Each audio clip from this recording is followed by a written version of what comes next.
नमस्ते दोस्तों, वेलकम है आपका माइंड ओवर मशीन्स पर। यहाँ हम डेली जीके और करंट अफेयर्स कवर करेंगे ताकि आप अपने एग्जाम्स क्रैक कर सकें। चलिए शुरू करते हैं।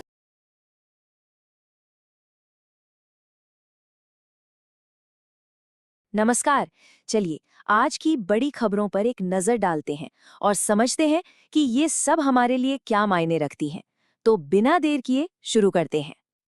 तो आज के हमारे एजेंडा में 4 खास बातें हैं।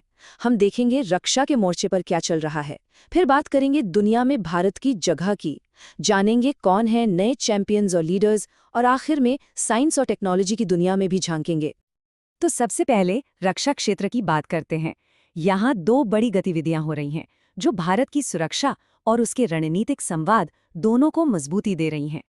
तो देखिए, उत्तराखंड के पिथौरागढ़ में भारत और नेपाल की सेनाएं एक साथ आई हैं सूर्य किरण एक्सरसाइज के लिए। ये कोई नई बात नहीं है, ये इसका 19वां एडिशन है। पर इस बार खास क्या है?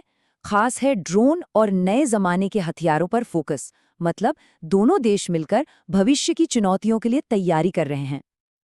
अब रक्षा क्षेत्र में ही एक और बड़ी बात हो रही है, वो है चाणक्य रक्षा संवाद।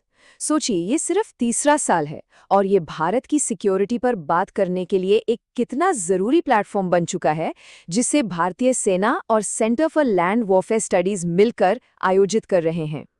चलिए अब आगे बढ़ते हैं और देखते हैं कि ग्लोबल स्टेज पर भारत की भूमिका कैसे मजबूत हो रही है। यहाँ 3 ऐसी खबरें हैं जो दिखाती हैं कि भारत दुनिया में कैसे अपनी एक अलग पहचान बना रहा है। और ये वाकई एक बड़ी खबर है। 2030 के कॉमनवेल्थ गेम्स भारत में होंगे, और कहाँ? अहमदाबाद में। याद है 2010 में दिल्ली में क्या शानदार आयोजन हुआ था। अब एक बार फिर दुनिया को अपनी क्षमता दिखाने का मौका मिला है।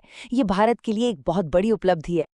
अच्छा, अगली खबर पर जाने से पहले ये जानना जरूरी है कि इंटरनेशनल आइडिया आखिर है क्या। तो ये एक ग्लोबल ऑर्गेनाइजेशन है जिसका काम दुनिया भर में डेमोक्रेसी को सपोर्ट करना और मजबूत बनाना है। इसकी अहमियत इसी बात से पता चलती है कि इसे यूनाइटेड नेशंस में भी एक ऑब्जर्वर का दर्जा मिला हुआ है।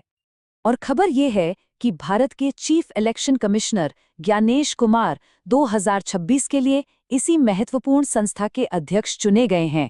ये सिर्फ एक पद नहीं है, ये एक तरह से भारत की मजबूत लोकतांत्रिक और चुनावी प्रक्रिया पर दुनिया का भरोसा दिखाता है।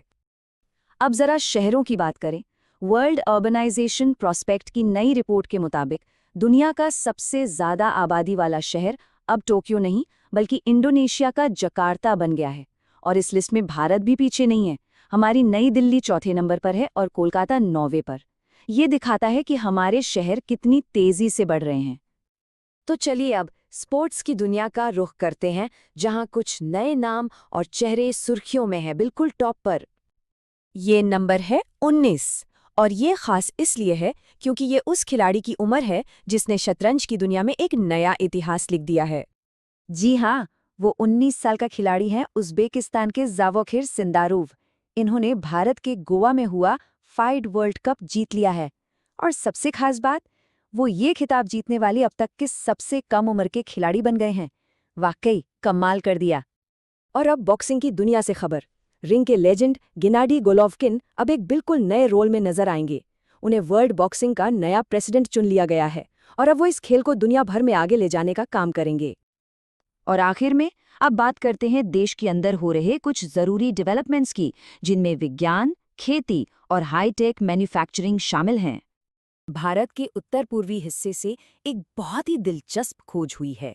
वैज्ञानिकों को एक बिल्कुल नई प्रजाति का पौधा मिला है, जिसकी खासियत है इसके तारे जैसे दिखने वाले फूल जो मोम जैसे लगते हैं। और इसका नाम है होया डेवोडेंसिस। अरुणाचल प्रदेश में मिला ये वैक्स प्लांट इस इलाके की अविश्वसनीय बायोडायवर्सिटी का एक और शानदार उदाहरण है। अब चलते हैं आंध्र प्रदेश। यहाँ सरकार ने किसानों के लिए एक बहुत ही अच्छी पहल शुरू की है, रैथन्ना मेकोसम। इसमें हो क्या रहा है? अधिकारी खुद किसानों के घर जा रहे हैं और उन्हें पानी, फसल योजना, नई तकनीक, फूड प्रोसेसिंग और सरकारी मदद जैसी 5 जरूरी बातें समझा रहे हैं। मकसद साफ है, किसानों की आमदनी को बढ़ाना। अब बात एक ऐसी टेक्नोलॉजी की जो भविष्य को बदलने वाली है, sintered rare earth permanent magnet. नाम थोड़ा मुश्किल लग सकता है, पर ये हैं बहुत काम के। ये कोई आम चुंबक नहीं बल्कि बहुत ही पावरफुल मैग्नेट होते हैं जो इलेक्ट्रिक गाड़ियों से लेकर हमारी डिफेंस टेक्नोलॉजी तक हर एडवांस चीज में लगते हैं। और इसी ज़रूरी टेक्नोलॉजी में भारत को आत्मनिर्भर बनाने के लिए सरकार ने एक बहुत बड़ा कदम उठाया है। पूरे 7,280 करोड़ रुपए का बजट रखा गया है। तो ये जो 7,280 करोड़ रुपए हैं, इन्हें सरकार खर्च कैसे करेगी? इसका प्लान भी बड़ा सॉलिड है। पहले 2 साल पैसा लगेगा इन मैग्नेट्स को बनाने वाली फैक्ट्रियां लगाने में, यानी कैपिटल सब्सिडी। और फिर अगले 5 साल जो जितना ज्यादा बनाएगा और बेचेगा उसे उतना ही प्रोडक्शन इंसेंटिव मिलेगा। मतलब सरकार सिर्फ फैक्ट्री नहीं लगवा रही बल्कि पूरे इकोसिस्टम को सपोर्ट कर रही है। तो ये थी आज की कुछ खास खबरें। हमने रक्षा, खेल से लेकर तकनीक तक की बात की। हर खबर भारत के आगे बढ़ने की कहानी कहती है। पर अब सवाल ये है कि इन सब में से कौन सी एक डेवलपमेंट है जो आने वाले 10 सालों में भारत की दिशा तय करेगी? जरा सोचिएगा। इसी सवाल के साथ आज के लिए बस इतना ही।